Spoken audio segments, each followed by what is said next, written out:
your workplace, probably something like that. Use some cohesive demand to use some of your example, some stories at work.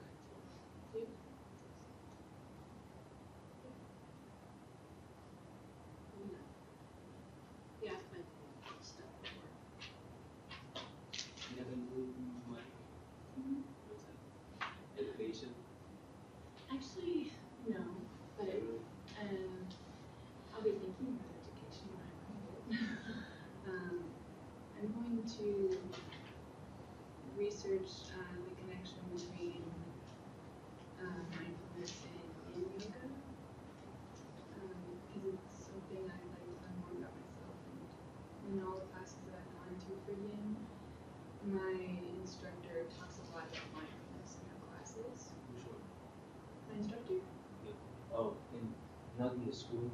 No. Yoga class? Yeah, it's a yin yoga class, and it's very different from other types of yoga, and it's she reads a lot of books on mindfulness during the practice, and it's like really something she brings up a lot of things we talk about. And so that might just be her style, but I think it's also the philosophy of yin. So I want to see about. I'll look into that. I haven't developed my thesis yet. I might talk about the connection between movement and mindfulness. You know, yoga is originated in India. Mm-hmm. And initially it's not the physical exercise, physicalization. It's not what? It's not only the physical exercise, but it's also mind exercise. Right. You know that? Yeah, that's why at the end of every class, you lay there and you reflect on how your body and how you feel. And at the end of every class in yin, my instructor always says to remember that there's no such thing as separation, and we reflect on how much our mind impacts our body and vice versa. And also, one thing she has us do, if we want to, is set an intention for class. So I typically meditate during class, and it's something that I've done in other classes too. It's quite different in yin because it's so much more relaxing and you're not engaging your muscles. It's much more about the impact of holding a stretch. Wow. I didn't know how much I was supposed to bring, so I was like, I'll share. Is it like fruits? What I had in my house. You got from the room? Yeah. Yeah, very straight from Woodland. Made with love. Microwaves. So good. Okay, this time, so let us do 15 minutes meditation first, and we do this for 5 minutes. We're doing 15 minutes straight or 3 5 minutes? 5 by 5. Okay. 5 minutes. Let's try 15. Too much to do, right? After that, we do 5 minutes of eating. Okay. 5 minutes eating. Oh, don't you know?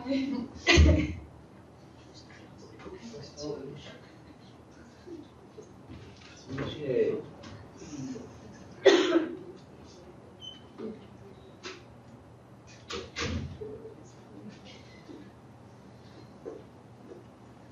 Okay, so we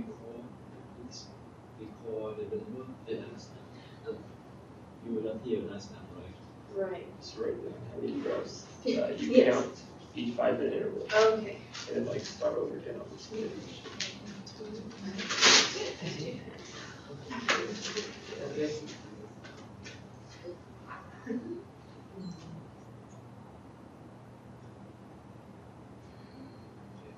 Hit the bell, you know, right? Start.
much different?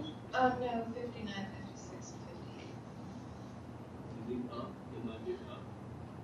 For the most part. There was in the 30s, I kind of got 2 last. Your number is steady? My number decreased. The first time, I think I kind of lost count a little bit. I mean, overall, I was really having a hard time. My mind was running crazy pretty much almost that whole time. I was really having a hard time just like settling. I guess just simply concentrating on the here and now. There were just so many things that it was running through my mind throughout that 15 minutes. Couldn't cool down yet? No. How are you? I'm fairly steady. It's 68, 67, or 65 and 67. So, and I was pretty calm. Like, the water, I was listening to the water. You remember how I'm not supposed to do that, but it was like, it's a nice change. I did get a little mixed up with my counting, like breath-wise, but it wasn't terrible. Good. I think I lost count a little bit on the second one. I had 55, 47, and 49. I don't think I'm off too much, but at one point I was like, wait, which one am I? So I guess right, but yeah, it was really nice. I was listening to water too. All the sounds were really. It sounds like there's like flowing water, or maybe it's just the temperature. The air might have But it sounds like water. Yeah. And I was like, oh, maybe it's raining, and then I think I heard like a toilet flush. And I was like, oh, well, that's not as pleasant. Yeah, but I could like my heartbeat, I could do that, and then like whenever someone made a noise over there, I was just like, whoa. Just like the quiet and then hear something. How about you, Mike? The first one was 82, and the second one I lost count twice, so I'm not exactly sure what it was. I think between 80 and 85. The third one was 69, and the third one I was like listening to my heart beat too, so I almost lost count twice, but I was much relaxed. Like the second time I lost count because I started to fall asleep, and the third time I didn't try to fall asleep, but Sure. So what do you think? 5 minutes interval is hard to concentrate, or is enough? So it's not that hard for me, but I was feeling very tired. yeah. But I'm just tired. I just got super relaxed. It wasn't that I was so tired. I just got really relaxed, and all of a sudden I just felt my body go, no, do that. It's hard for 5 minutes, or it's okay? It was okay. You might still. It was a little long for me, but usually like when I do it at home, I do around like 4 minutes or something like that. But Okay, at home you can do 1 or 2 minutes. 1 to 2 minutes at a time, you said. So make it short. Yeah, maybe okay, that's double. Yeah, it was good. I mean, I still think about things I need to do or things coming up, but not in like not the way I used to, which was like with a sense of urgency. It was more just, oh yeah, that's coming up. You know what I mean? Like, so yeah, it was good. When my paper popped in my head at one point, I went, oh, the deadline's coming up, yeah, do my paper. Future. Whatever am I on? Yeah. Especially in the morning, it's easy to concentrate. There's not much to concern. I think it's much easier. I think it's much easier because as the day progresses, more happens. So it's harder to feel like you have the time. And sometimes you feel like, oh, I can't meditate right now. Like in the morning, Serious morning. like in the morning you're taking a shower for your body. If you meditation, take a shower for your mind. Sorry, he looked at me, he's like, what's a shower? Sorry, we had a moment. Okay, now We showered. about have you ever done any kind of mindful eating before? or just put everything in the mouth? No, last night I had chips, and that was very mindful. Oh, really? Oh, really? It was That's bad. with the popcorn when you watch movie, right? Yeah. Yeah. Okay, how about we take 5 minutes and you enjoy your food and after that we can discuss the taste, the flavor, so forth that you like. You go understand in the paper if you feel, or you don't need to if you don't like. This is like a hardcore fruit. They don't make easy enough to eat. You gotta work out before you eat your fruit. When does it start? Are you going to time? No, whenever you're ready, just tell me. This is all fruit. Yeah. So, pick it This up. is my daily fruit. They overdose on like that's possible. Yeah, it is. My doctor over time told me to lay off anything that has a lot of potassium in it. It's bad for your heart to have too much potassium. So there is You can no also sugar. I really want you guys Just to mindfully opening the package. Why is it so hard? I have a knife. Would you like a knife? Yes. Right now, it's like loose to have one on the campus. Would be Okay. Good. I even brought spoons, so please. Yeah. I should go get like paper towels or something, so we can just basically hold the popcorn.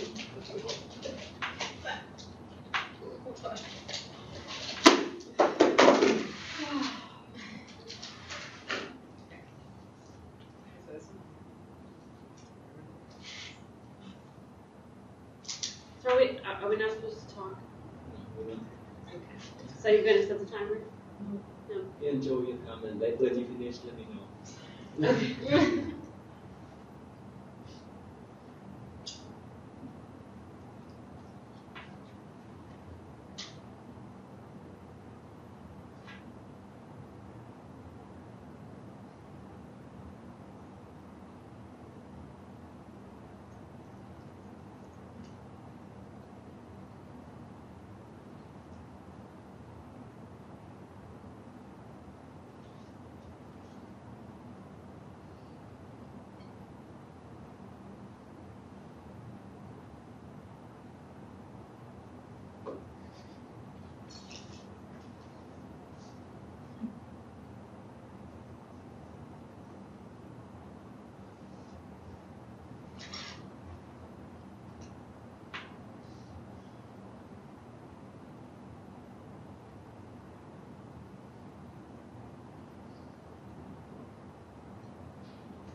experience?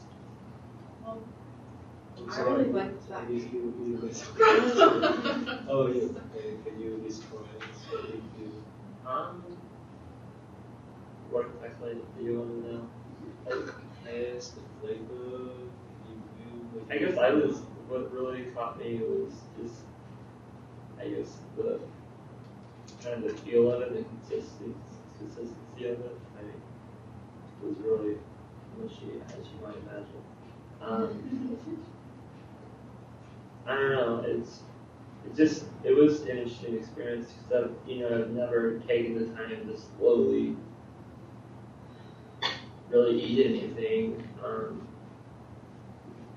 I mean, I guess it really wasn't paying attention to the flavor. I guess all in all, what I was really paying attention is just how it kind of felt as I chewed it in my mouth.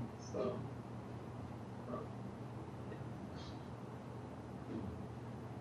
So this is different. Yeah.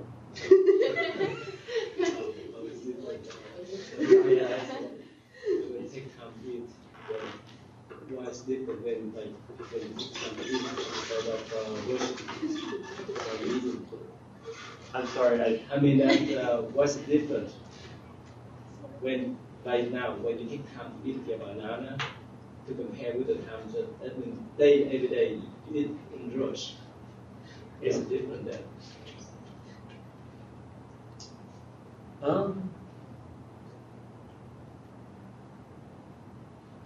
I mean, I think it just kind of, or at least it attempted to, take my mind, away from the, maybe what lies ahead or what I have to do. It's just more focusing on this present here. Is because usually when I eat, I'm not really thinking about what I'm eating. What I'm thinking about is all I have to do the day ahead. And in this case, since I was actually trying to focus on how it felt, I wasn't as much thinking about all of what lies ahead today. So would you feel the way that you choose the banana, the way that you swallow it down, go down to your stomach, and so forth? You feel that? I didn't really necessarily follow it. I guess follow it down as it got to my stomach, but I was observing, I guess how I chew and stuff. So, and how I swallow and stuff like that.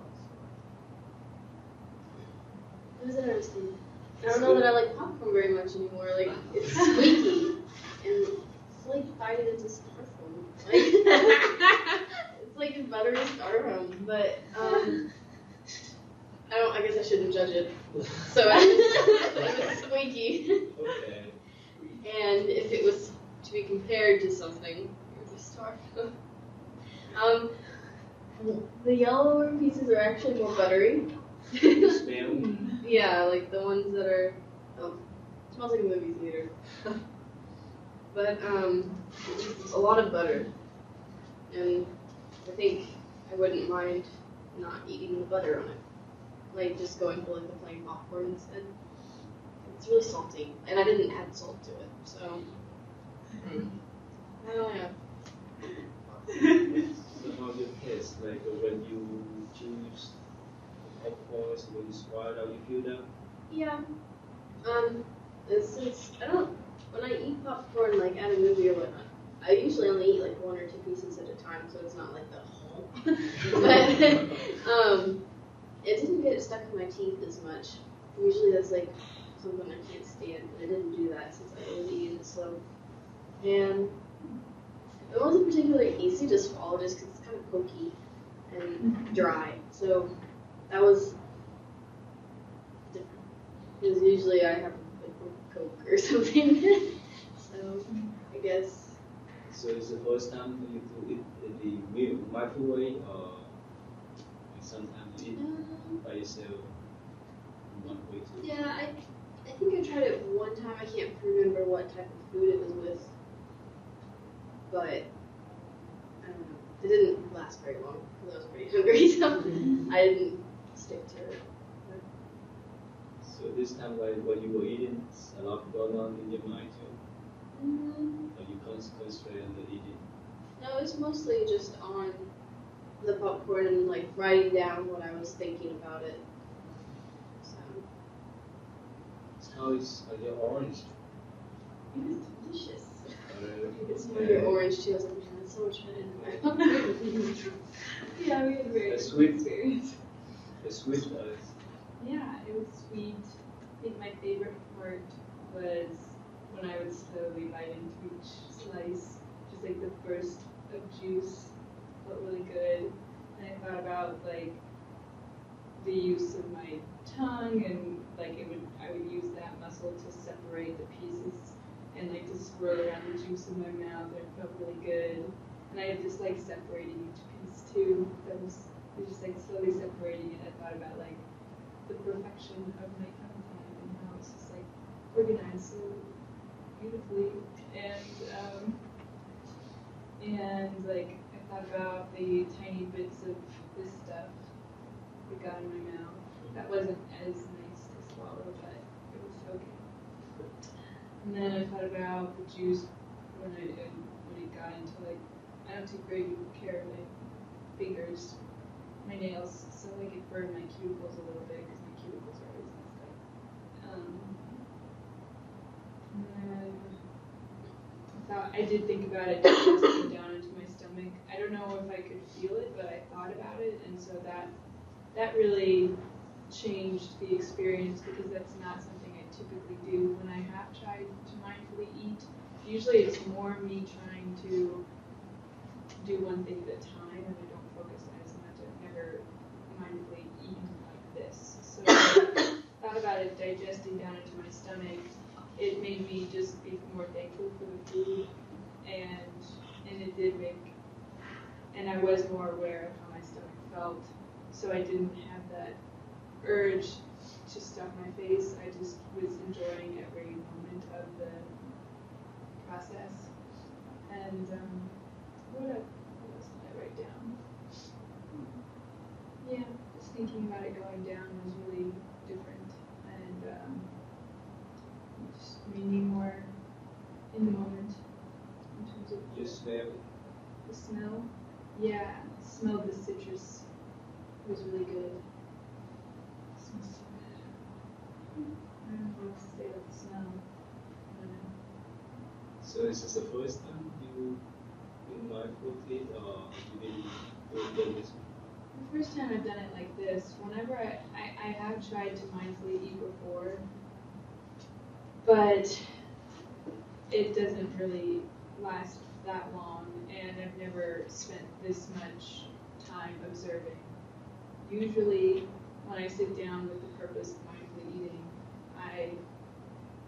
I just sit down in my kitchen as opposed to like my bedroom or the couch, and I sit on the table and like but my mind usually wanders. It doesn't focus as much on the food. Like I just look out my window and watch my backyard. It's pretty.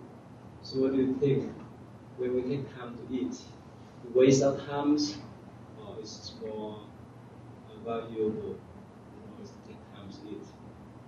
It's more beneficial, or it's more healthy? I think it's good What because is she it? now knows that popcorn.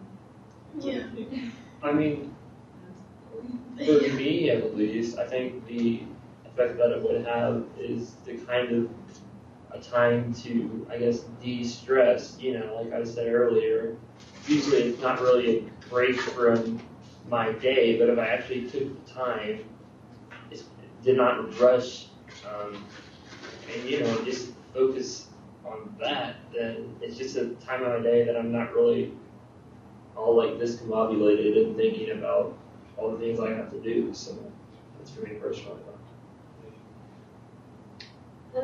I just noticed that it was sour and sweet. I smelled tangerine. I didn't smell wine. I kept trying to smell it, but all I could smell was tangerine. It smelled very good. It was cool. It felt cool, like in my mouth. I like the textures because it was kind of firm, but also soft, like fibrous and juicy. I felt like it was healthy because there's like no added sugar. It's just juice. I like the colors in it. It's very colorful. And I noticed there was like a lot of little lines in the pineapple. And it was a little messy because I kept spilling the juice.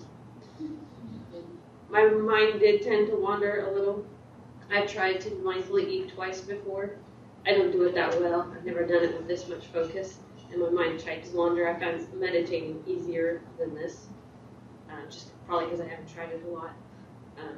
I never just eat, ever. I always eat and do something. I'm either Facebook or TV or reading or making a list or talking to somebody or working. I eat and work at work all the time. I always eat and work. I don't take a lunch break. I just eat while I'm working. So go back to my question. If you take time to eat, is this waste of time or is this more healthy? It's probably more healthy, but I kind of also feel like it's kind of a waste because I feel like I could do two things at once easily. Eating to me doesn't, but then you run the risk of overeating. I can see that because, man, last couple of weeks I have not been like paying attention to what I eat. I've just been eating whatever, and I've been pretty strict the last few months, not eating a bunch of junk food. But I've been eating a lot of junk lately because everybody's bringing it into the office and it's cold, so I want to bake, so I'm making cookies and brownies and whatever. And I've been eating a lot more than I normally do. And I've had a stomachache the last 2 nights when I went to bed because I ate too much food. So I think if I was more mindful about what I went back to being more mindful about what I was eating, at least, then I will be better off because I feel really bad when I don't eat well. That's a problem. It's when things may be waste of time is also to live slowly, mindfully, right? But in the long term, it's more beneficial, it's more healthy.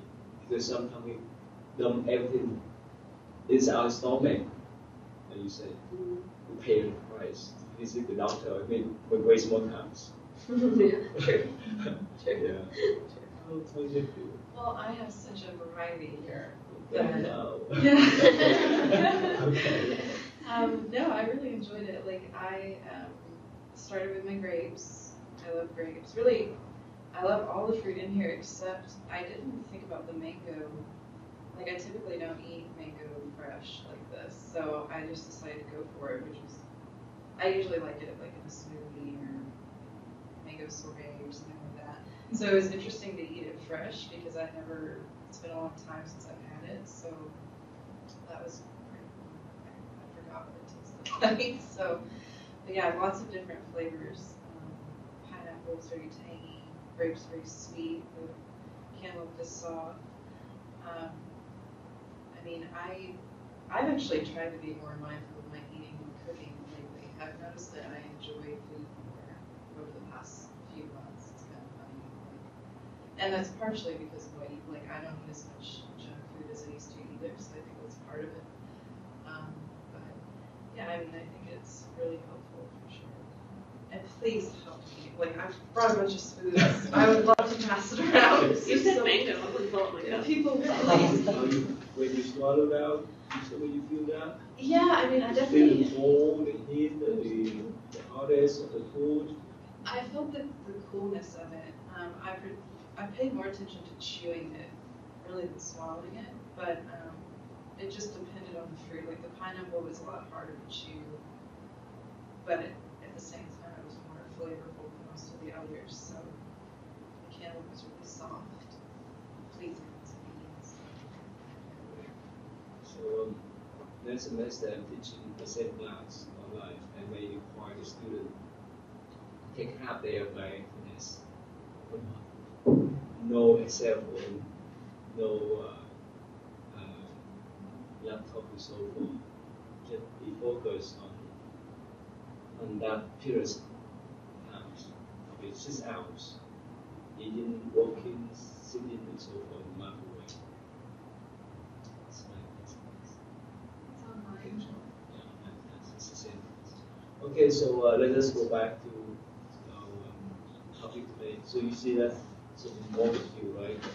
I said you just start to do mindfulness lately in this semester. Yes. Okay, so somehow like we mentioned recently, that somehow Of course, we can the waste of times. This help. Unless, of course, unless it's so urgent, we do things, but it takes time. It's, if we mindful, whichever food we consume, our body will be empty. Otherwise, we pay for the bill, right? It's stuff though. Okay, so today we talk about the politics, and so who is that first? Who is that first? Yeah, I can start first. Yeah, I guess basically, I took on the role of a governor. Basically, what I focused on is just kind of, the stressful and hectic and busy life he lives. So I've kind of applied some MBSR techniques to kind of counter that. Actually, I had one MBSR techniques and general mindfulness. I thought it was really important for him to meditate daily. And I think the best time, for him to do that would be probably in the morning there, maybe just for 5 minutes. Again, I know it's probably a super hectic schedule, but it's all about, I think, discipline when it comes to mindfulness. Actually, I was reading the other day, mindfulness or practicing meditation is a lot like, going to the gym. You have to make yourself do it. It's nothing that really, well, I guess at least in the first, I imagine as you get to do it more, it probably becomes more something you want to do because, you experience, how beneficial it is for you. But anyways, that's kind of the first thing that I recommended. And the other thing, actually, I used mindful eating. I think that would be very beneficial to him.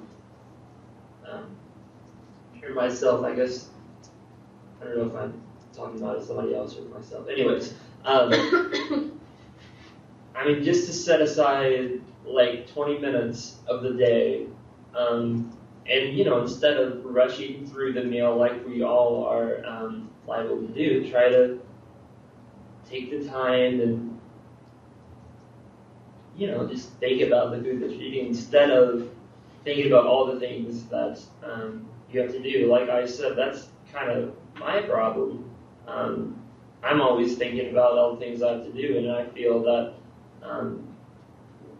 in a political position there, you probably are apt to do the same thing. And I feel that by mindfully eating, it can maybe help relieve some of that stress that you are constantly under.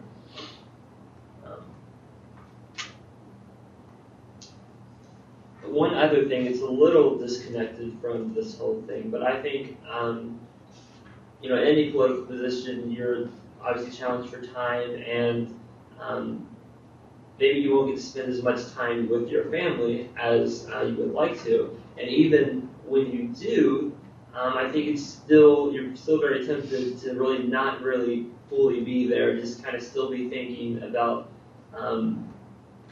your work. So I think that's really helpful for the governor to just make an effort to be more mindful and pay attention to when he is spending that time with his family, to pay attention to what is going on there, and maybe pay attention to how they're reacting, how they're feeling. That just helps you create better relationships. So overall, it's just I just kind of adapt techniques to reduce stress and I guess improve maybe some of the relationships he has with his family.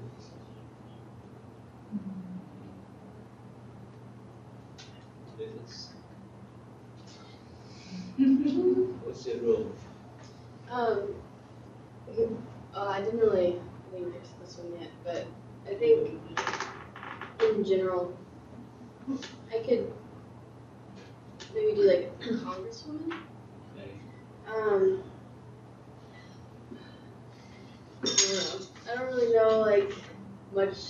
I know what they do, but it's not really something I have studied to know, but I can see that they get a lot of criticism, and so I think, I mean, at that point, probably don't really care too much what people say, but at the same time, you should, considering if you want to be reelected, you need to, you know, be mindful and like do what you say, and you know, keep your word and be honest with it. I don't know. I guess dealing with the stress, like the intense stress, like people put on you to make decisions, and then dealing with the criticism because people are harsh, and they don't really seem to think that congressmen or women are still people, so they'll just they'll say whatever. And so when I get into doing that, I think I'll focus on blocking that out, but focusing more on the decision making and moving past what people say. Not really much to say. Thank you. My role is Madame President. Who is that? Madame President. She's gonna be the president. Oh, okay. Okay. Yes. Okay. Which is nice because I'm already at the top, so I don't have to worry about all the other stuff.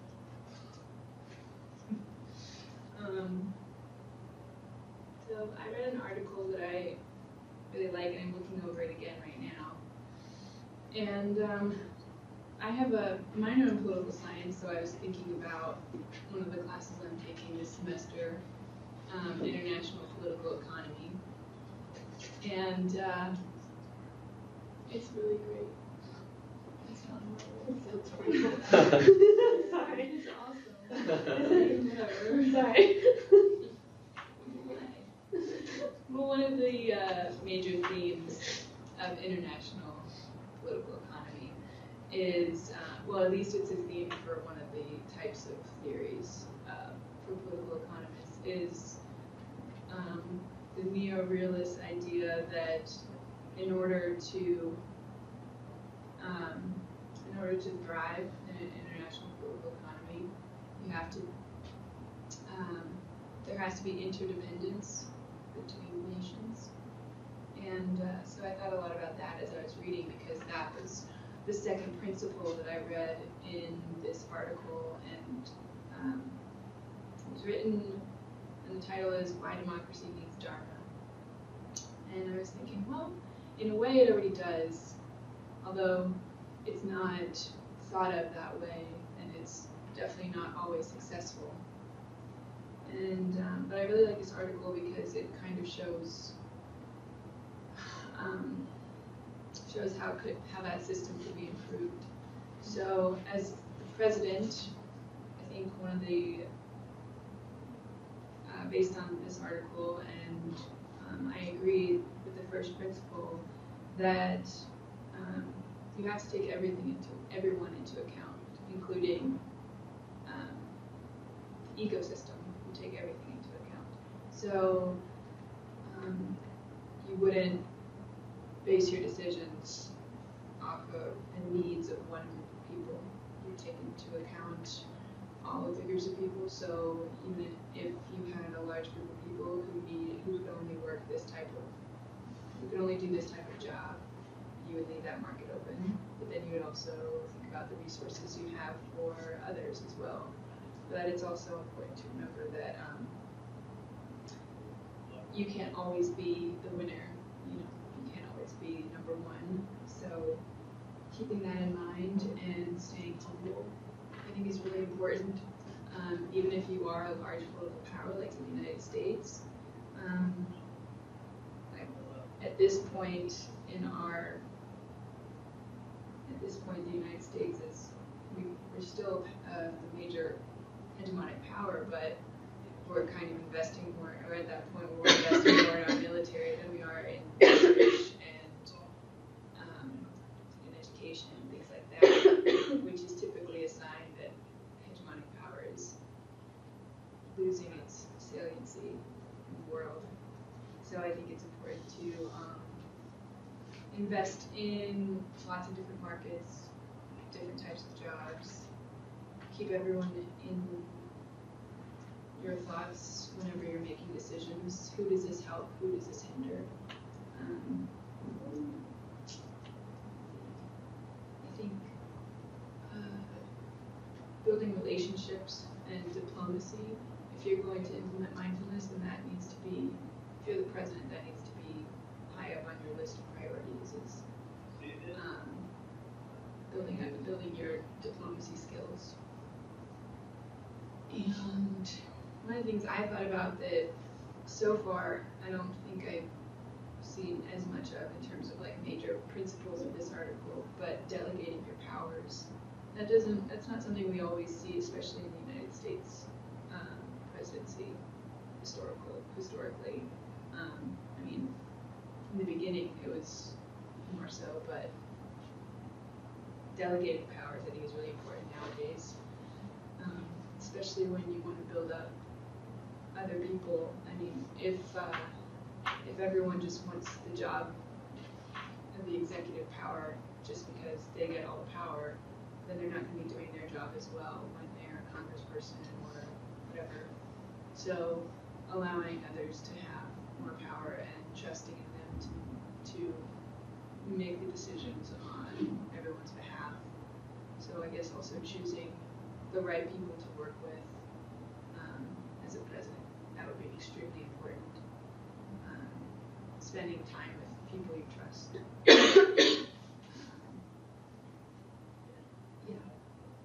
The third principle I read, by the way, was procedures or solutions that compromise the dignity, intrinsic worth of one's opponent imply domination, hierarchy, not relationship.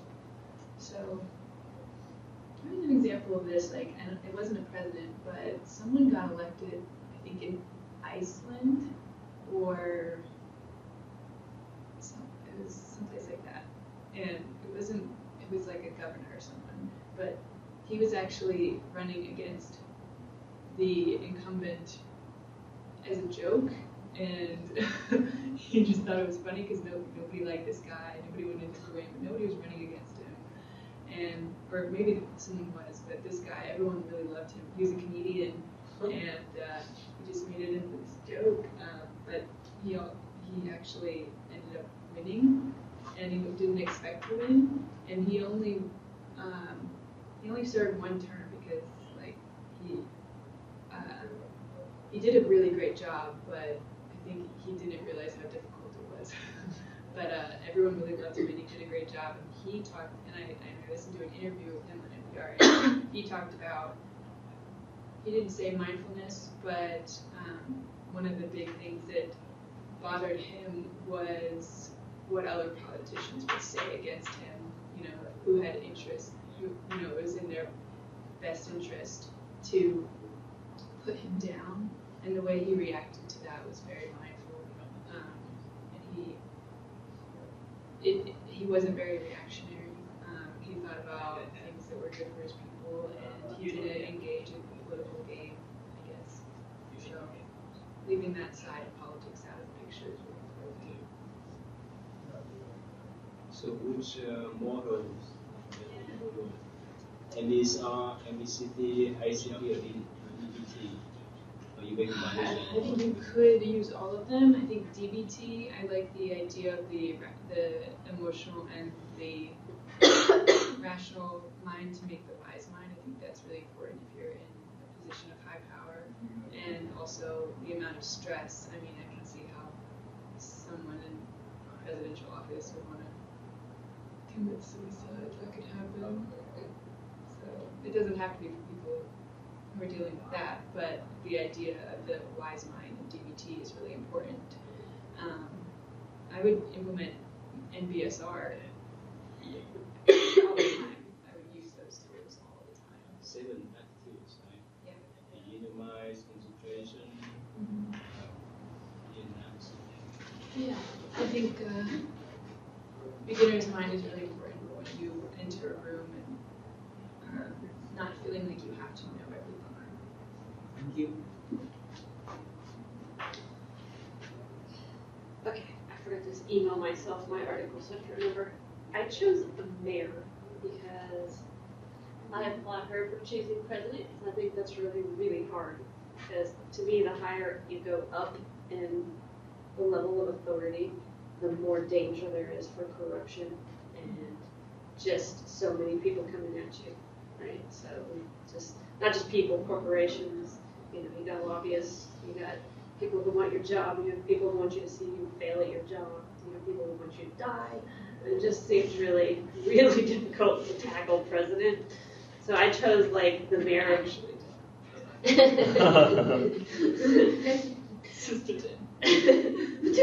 So I chose the mayor of my town because I thought, well, that seems a lot more manageable. So what would I do? And it's still, even when I broke down, okay, I went online and researched what's our mayor in charge of, what do they have to do? They're in charge of a lot of stuff, even for a small town. I mean, we have fire department, police department, there's a school district, there's tons of schools. You have parks. We don't have transportation, but we have, there's a jail. There's group homes for children. There's like nursing homes. There's public housing. And then there's all the small businesses and all the tax things that you have to oversee. And we have a city council and a mayor, but I think the mayor has a little more power than the city council. So then there's the politics of having Northwoods council members and having to agree with people. And I'm sure there's still like possibilities of getting bribed because there's some big companies in town. There's probably some big people and big money living there. There are some nice houses there, so I'm assuming that might be an issue. And I thought that the biggest danger to me of being in politics is being corruptible by money, or I think if I was going to be mayor, I'd be like, okay, I'm only doing this for one term. Like, not even think about your second term. Like, it's not even going to happen until like the very end. Some people are like, are you going to run? Are you going to run? Well, I'm not going to decide that until the day of the deadline. You know what I mean? Like, no, until the day of the deadline. That's the day I'll think about it. The day you have to enter your paperwork or whatever. Because I think that people get so obsessed with re-election that they forget what their job actually is. Because there's, oh, well, if you're going to be elected, you really should do this. And, oh, you have all these people advising you, and lobbyists pushing money at you, and companies saying, do this, do that. And, oh, well, if I don't make this company happy, then I won't get funding for my re-election, and then I won't have a job. I don't think that that's the point of being a mayor. So that part, I would just try not to ever plan to do it again. I'm going to do this once, and then if you do it the second time, I'm only doing it this time, because I feel like obsessing about the next time. How can you possibly be in the present moment doing your job?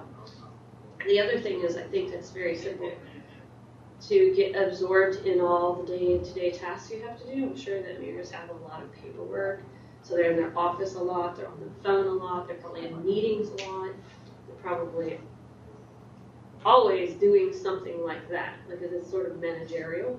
So there's probably tons of emails, tons of paperwork, and tons of meetings. But how do you get to know your constituents and what you're making decisions about if you're always just sitting in a room reading about it? So I feel like to be mindful about it, I would have to go out at least once a week, or like have one day or half a day twice a week or something, where you actually spend like 8 hours a week out in the community. Okay, well, this week I have to make a decision about funding for group homes. Well, instead of just reading the paperwork, I would want to go to all the group homes in my town and see all the conditions personally, right? Because how can you make a decision about it if you're not physically involved? That's all I could think of, really. At the beginning of the year, I went to Atlanta, Jersey, and I forgot the name. The first day of the mayor office, the first day that the mayor took office, the first day. Inauguration. Inauguration. And he promised a lot of things to build the good community, to get more jobs for local people, and so forth.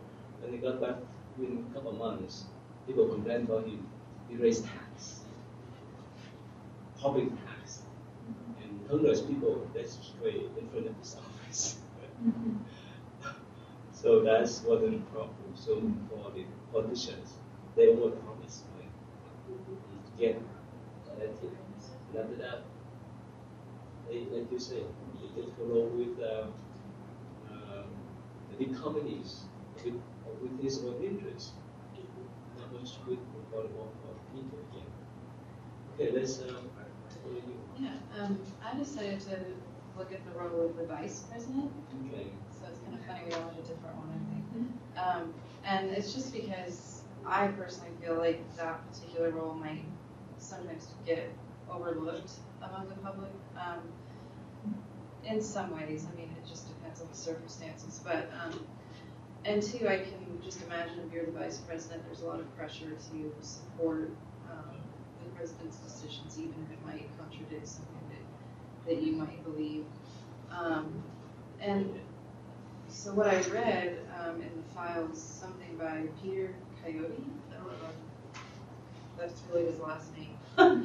But he said political acts and solutions should afford all beings maximal opportunity to fulfill their evolutionary destinies, which I thought was kind of interesting because I think it sort of harkens to the fact that if you're in politics, I think it would be really important to remember why you got into that in the first place and not, like you were saying, get caught up in the what's the word, the scandals and all of the corruption, which is, I'm kind of a realist with politics, so I think that kind of goes hand in hand with it, to be honest. But at the very least, you in your role could have, it would be important to remember your particular purpose. So for the vice president, I would think that being mindful would be certainly extremely helpful in helping support the president. And you can't really support someone else unless you understand yourself and what you're doing and why you're doing it, which is kind of what I think that quote said. And he also said, which I really like, if there is no self, there is no other. So I think it just goes back to stuff we talked about in the past about having like an innate sense of not necessarily judgment, but I hate to say right or wrong, but some sort of moral compass, I guess, if you will. And I think that would be important in politics. Moral.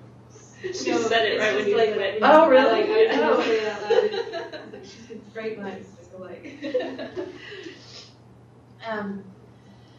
But yeah, politics, it would be really difficult to be mindful, I think, because there's so many different directions pulling you all the time. Meditation, I think, would be important, like what we did this morning.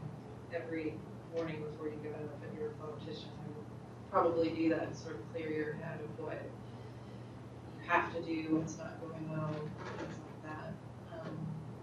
But yeah, that's kind of where I'm at with it. Have you read the news about the controversial issues that President Obama he gave the executive order on the immigration law that allow 5 million people, 5 million illegal people to stay back here? Yeah. You know that news, right? And I think the senator, right? The senator, they against us. Boehner? Huh? Boehner. The head of the Speaker of the House. Mm-hmm. Yeah. Okay, so you say when you're on the top, many people want to pull you down. So they want to destroy you. They want to make a mess, so that they can come up there. That's what this for. People fight for the position. Even they step on other people's body to go up to the high levels. They don't care. So that's why it's corrupt. That they use somehow. They don't care much about including other people. They try to say something. If you get poison, whatever, you feel bad about yourself, right? If they criticize you, you do this and that and so forth. you don't have the confidence. That's why being a leader, being officers at high level, you have to have confidence. In order to have confidence, you have mindfulness, have concentration, mindfulness. You know what you're doing. Otherwise, you would not lead people. You would not have the courage to execute order, right? You do not have the courage to designate your vice president or whoever below you to the jobs. So it's so okay. So we have three times. I like to show you this. This correspondent Tim Ryan. You know him in oil.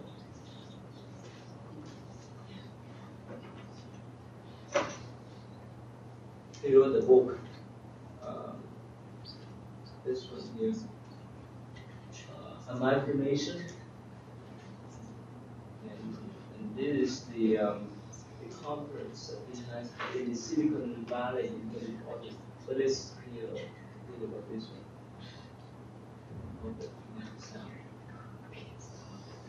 Growing up, I spent about 12 years in Catholic school, Our Lady of Mount Carmel grade school, and John F. Kennedy Catholic High School.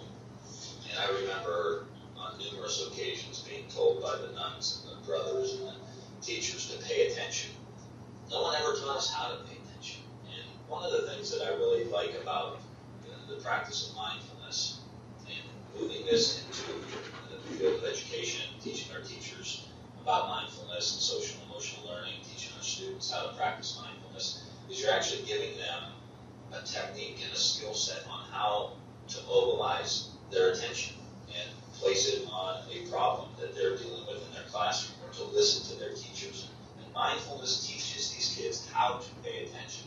It teaches them how they are connected to other people and how to be kind to other people and to see the problems that other people may be dealing with, and then understand that in a more compassionate way. Mindfulness can be a great opportunity for us as a country, for all of us to develop this skill in some way, improve our own performance. But there's some fundamental things that are essential to that. It's the ability to concentrate, to relax, to be aware, and to cultivate and develop these skills are going to improve your performance regardless of what you're trying to do.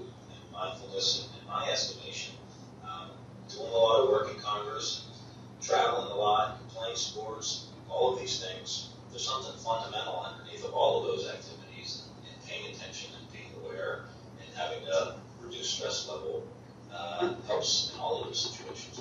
And I think this is going to have transformational effects on our education system. I don't care how much money we spend on education. It doesn't matter what programs we're trying to teach our kids. If they don't have the fundamental building block of learning, which is being able to control your attention span, all the rest is not going to be effective. And mindfulness teaches these kids how to pay attention.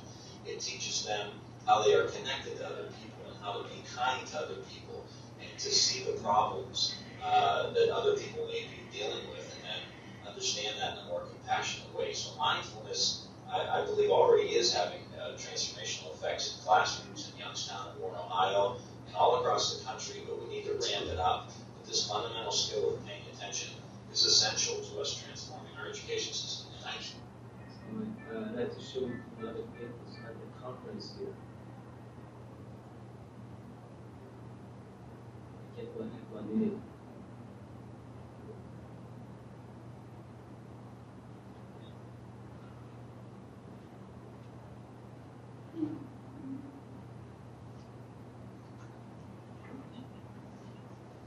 States Congress will be what it's doing here. And I think it's important just to kind of share for just a couple of minutes, but I really do want this to be very interactive. I think my life, like most people's life, you have a series of growing up moments that you remember that point you in a different direction, experiences that you may have. And growing up in Northeast Ohio, half Irish, half Italian Catholic mother, Catholic church, Catholic school, Catholic grandparents. I remember a lot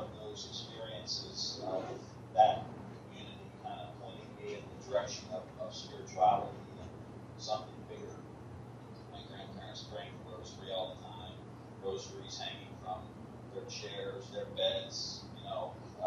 My mother would play football in high school. She would have more medals taped to our football pads than needed.